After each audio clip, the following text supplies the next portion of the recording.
And here we are once again in 2K25 for this showcase, taking on Umaga and Cena. As you can kind of see, I did have a bit of a hiccup where I was not recording the match, and I completed it all. His arrival signaled impending doom. His very presence was enough to intimidate even the bravest WWE competitor. His name itself simply meant the end. And if you found yourself standing across the ring from Umaga, you were most certainly coming to the end of your own road. The younger brother of Rikishi, Umaga, was every bit the Samoan bulldozer that his nickname would suggest, mauling opponents with ease, relishing the chaos that he created.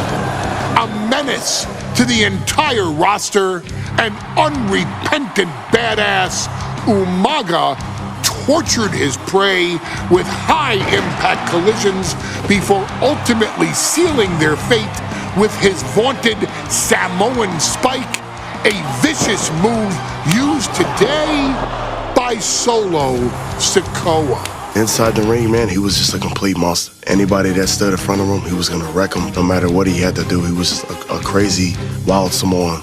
Outside of the ring, man, just a loving guy to be around. A fun uncle, always joking, always barbecuing at his house. I always looked up to him. He was just so cool. Perhaps an unheralded aspect of Umaga's game was his mastery of mental warfare. Umaga loved to present a wild, out-of-control savage, one who needed manager Armando Alejandro Estrada to handle all the details while he destroyed opponents. Umaga was the perfect definition of the word aura. A two-time intercontinental heavyweight champion, Umaga established himself as one of the purest forms of dominance to ever set foot in a WWE ring. His intense clashes with Batista, the Heartbreak Kid Shawn Michaels, and Triple H, along with WWE Championship battles against John Cena, still live on in the memories of those who were fortunate enough to watch Umaga perform.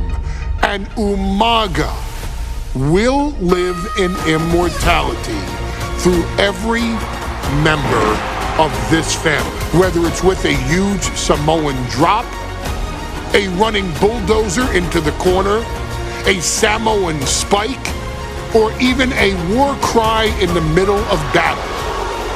Umaga is forever. I wish he was here. I know he's watching from above.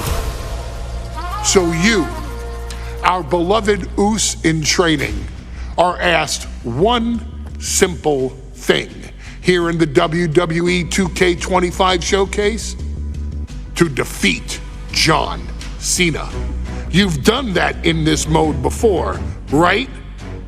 Simple. It was at New Year's Revolution in 2007 that Umaga and John Cena first collided for the WWE title. Umaga appeared to be too much for Cena in the minds of many pundits. Undefeated in WWE some 9 months after his debut, and things were going very well for Umaga. Until they weren't. Umaga would see his undefeated streak end by, of all things, a damn roll-up after rushing directly into the outstretched shoes of John Cena. 1 second of luck allowed John Cena to escape the inevitable, and now it's on you to fix it. Head into that ring.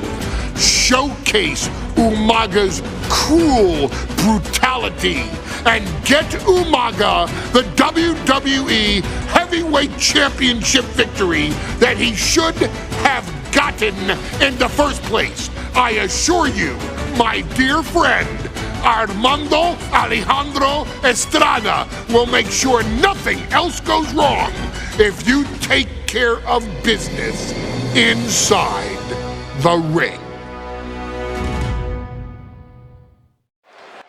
Once again, after Heyman has given us his introduction, we have Umaga. This guy was the first Samoan wrestler I had seen, not necessarily knowing it was Samoan, just thought he was, well, he was around 2007 when I started watching, so you see a dude with face paint and grunts, and you hear, this guy's weird, I don't know if I like him. And of course, now that he's gone, it's like, darn, I wish I could have seen more of him. Outside of WWE though, he because like you have his brief stint early 2000s with a team called the 3 Minute Warning, which they're actually going to be covered in the next episode of WWE 2K25 Showcase, so I don't want to talk too much about them because they'll be talked about next week. But after he was he left the 3 Minute Warning, well, it was one of those things actually, because I know it doesn't say this, he was released from the year of the 3 Minute Warning, allegedly involved in a bar fight. So they had to like, hey, no, you can't do that, so you gotta leave. So after he left, he ended up going to, oddly enough, I didn't know this, TNA, because again, I didn't know he went to TNA for a little bit, but he didn't do a whole heck of a lot. He was kind of used there to help get some of the younger TNA talent more known, but he would eventually, after his like year in TNA, went over to All Japan Pro Wrestling, which is a very prestigious Japanese wrestling company.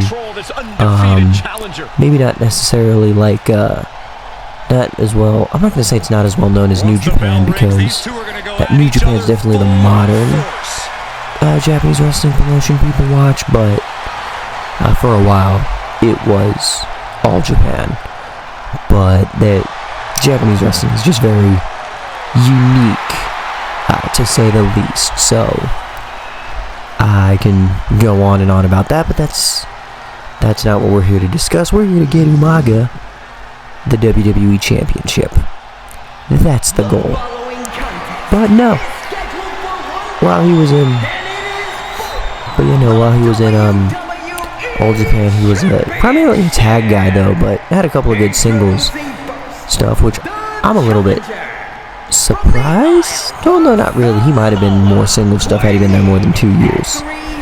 But I was only thinking, hey, he's a bigger dude, Samoan, and like his build height was 6'4", and they'll book a lot of people in Japan because of that.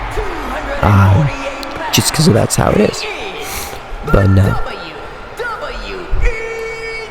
Umaga, yeah, they mentioned his 2 IC title reigns. He's actually won he beat both Jeff Hardy and Santino Marella for his first and second reign respectively, which losing it to Santino Marella was kind of funny, because they plucked him out of the crowd and said, Santino, they plucked him out of the crowd and basically said, good luck, soldier, beat this guy, you win the title. And he won due to outside interference. So yeah, I thought that was just kind of funny. It was like, yep, they brought this guy in to beat him, to justify it. So specifically, it was Bobby Lashley.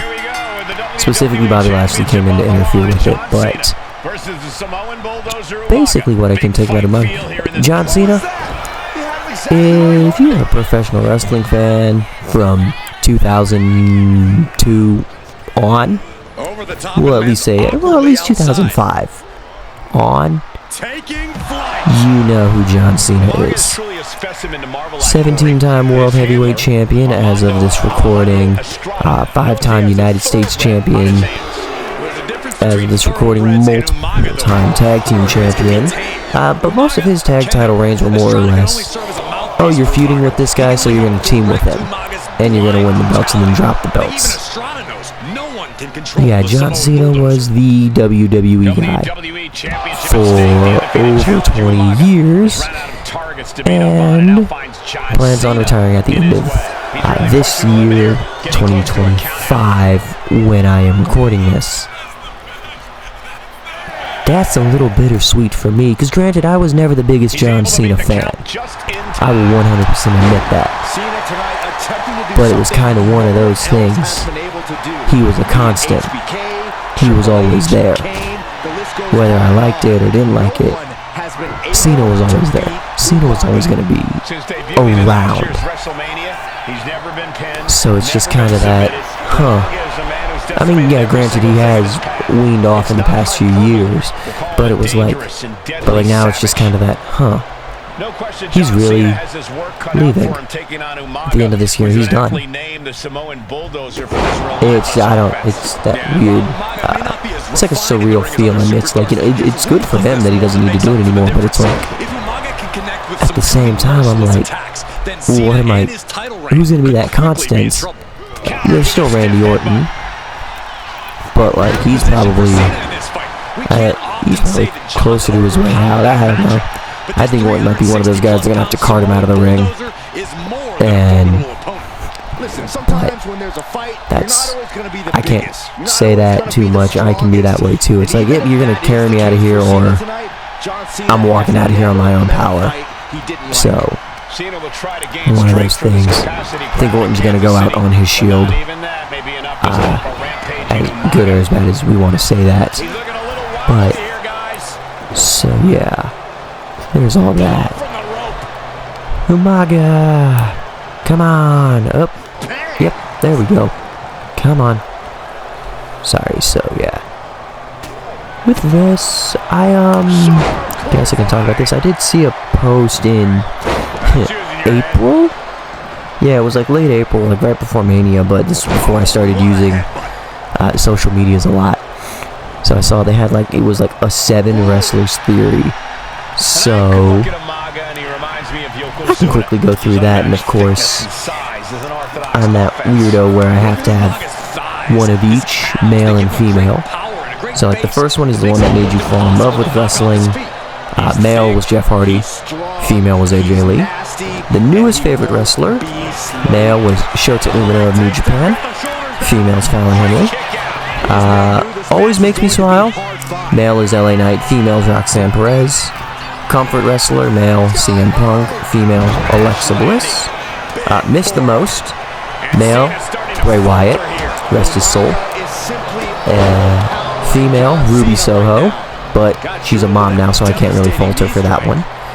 Protected my life, probably Kosei Fujita and AZM from New Japan and Stardom, respectively. I'm rooting for the most, David Finlay from New Japan and Harley Cameron from AEW. I think those, so I'm rooting for them. So those are my 14 wrestlers, I guess you could say. But on the topic, as of recording this, Sabu has recently passed away at 60 years old. You want to talk crazy? That guy. But you don't get the nickname the homicidal, genocidal, suicidal maniac being safe. Yeah. Sabu was definitely one of those guys. ECW original. He was amazing. And I've seen a couple of his matches from like Peacock, where I think one of my favorite was he took on, it was Taz for the ECW title. Oh my gosh, it was just insane. It was just more like they said, hey, 1, 2, here's your match, 15 minutes, go. They just let him go. And it was insane. The amount of just brutality because of the two guys, quote unquote, hatred for each other. I don't know if it was legitimate. I know for a while I think they didn't like each other. I also know Sabu was a bit of a controversial figure, but not as bad as New Jack. And I think that should do it. 2 Samoan spikes. Drop the resiliency already. Nope. Okay, yeah, now that got rid of the resiliency, so now let's get rid of him now. Of course he reverses it. Nope. Yeah, I can reverse too. Let's just end this. 1, 2, 3. Umaga's the world champion! Yay! Also, I actually saw before Umaga's untimely passing in 2009 of a heart attack, apparently he'd reached an agreement to make a return at the 2010 Royal Rumble. That, I think, would have been an interesting thing to see. Only just because we never got it. So, who knows what would have happened if we did. That's going to do it for this episode. Sunday for